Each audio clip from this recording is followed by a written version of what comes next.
Hey Scotty, I've been trying to pay this electric bill for like the last hour, and it's really starting to make me angry because someone else paid on my electric bill and it sent it to their billing address, and I don't know what that is yet, so I have to wait until I can find that out. So, anyways, but that got me thinking is since I have all this time waiting to pay my electric bill, I may as well learn something a little bit about the history of electricity. Alright, so we're going to start off with eels. Alright, so way before anyone knew anything about electricity, we did kind of know about eels, right? So we had been catching eels for a while, probably not really eating them. I think we were using them for their snotty nastiness that they have all over them. Oh, also their leather. Back in ancient Egyptian times, they referred to eels as thunder of the Nile. Sounds so badass. Like, thunder of the Nile! I wish I could be called that. That'd be pretty cool. And they believed that these eels were protecting all the other fish, even though that really makes no sense because they were probably killing a lot of the fish and eating them. I guess it's kind of the same concept as like us using electrified fences for cattle. I I think. But the ancient Greeks and the Romans actually found out way more about these things that we are now going to refer to as thunder of the Nile, which is awesome. But so they realized that the conductive charge that is coming off of them, their so-called shocks, probably not exactly how I just said that, could run along things such as like metal, people's bodies, if you like held hands, that kind of stuff. For a little bit, they were trying to use it as medical treatment, which is, I mean, in concept, that kind of makes sense because like our whole body runs off electrical pulses, right? Alright, so now we're going to skip to about the 1600s because everything up until this point is pretty boring for electricity.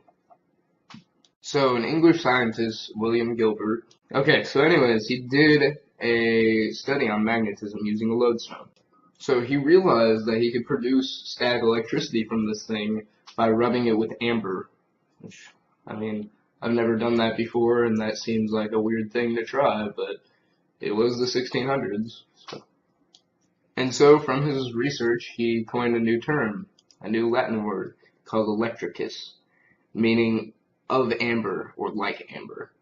Further work was conducted later on in about the 18th century.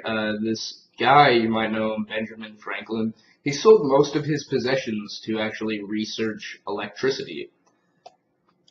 In 1752, many say that he attached a key to a kite and a bolt of electricity came down and shocked him. Later on in 1791, Luigi, and I'm not even going to try to pronounce his last name, published his findings on bioelectricity, which showed that he had discovered that our body's nervous system uses electrical pulses to move our muscles. Also to tell us that we're in pain and okay, we're skipping again. I'm going to go to the 19th century now, where the most progress in electricity had been made. We had made lots of progress in electricity so far, but this is the point in which it was kind of the turning point when we started making machines to make electricity and started wiring things from place to place. We started making light bulbs and stuff, and it was pretty cool. But I'm probably only going to talk about Thomas Edison and Nikola Tesla because I am a super biased person and I really like Nikola Tesla. Although I don't really like Thomas Edison all that much because he's kind of a douche. All you really need to know about them though is Nikola Tesla was a little bit insane. He kept birds, called them his wife, which was really, really weird. He claimed that he could make death beams and make earthquakes happen out of nowhere. Good on you, Nikola Tesla. If you could do any of that, I would be so excited. I wish I could do that. So, all you really need to know, though, is that Thomas Edison ripped off Nikola Tesla. So basically what Thomas Edison did was he offered Tesla $50,000 to make him a motor that's safer than his DC current. Tesla then took that and made AC current and started a huge flame war between the two. So basically Thomas Edison was like, you don't get my humor, and he just pretty much told Tesla that he wasn't going to take his idea. Mostly, I think, because he felt threatened by Tesla's new invention because it could have destroyed his whole entire company.